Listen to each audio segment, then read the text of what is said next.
സന്തോഷത്തോടെ വന്നപ്പോൾ അള്ളാഹിന്റെ റസൂൽ ചോദിച്ചു, എന്താ ജിബ്രീലെ, എന്നും ഇല്ലാത്ത സന്തോഷമാണല്ലോ ഇന്ന്? അതേ നബിയെ, ഇന്ന് വല്ലാത്ത സന്തോഷത്തിലാണ്. അങ്ങയുടെ പേരിൽ ആര് സ്വലാത്ത് ചൊല്ലുന്നോ അവന്റെ പാപങ്ങൾ പുറത്തു കൊടുക്കുമെന്നും അങ്ങയുടെ പേരിൽ ആര് സലാം ചൊല്ലുന്നോ അവന്റെ ഹൃദയത്തിന് നിരന്തരമായ സമാധാനം നൽകുമെന്നും അല്ലാഹു റബ്ബുൽ ഇസ്സത്ത് പ്രഖ്യാപിച്ചിരിക്കുന്നു നബിയേ. സല്ലല്ലാഹു അലൈഹി വസല്ലം കേട്ടതോടങ്ങ് ശുക്രിന്റെ സുജൂദിൽ വീണു. അള്ളാഹുവിന്റെ റസൂൽ ഇത് കേൾക്കേണ്ട താമസം പെട്ടെന്ന് സുജൂദിൽ വീഴുകയാ.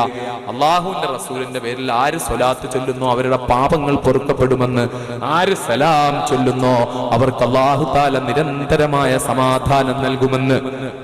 എന്തിനാ സഹോദരങ്ങളെ, ഒരുപാട് ഉദാഹരണങ്ങൾ എന്തിനാ. ഞാൻ ഇന്നിപ്പോഴിങ്ങോട്ട് വണ്ടിയിൽ വരുമ്പോൾ മൂവാറ്റുപുഴക്കാരനായ ഒരു ചെറുപ്പക്കാരൻ വിളിക്കുക ഫോൺ.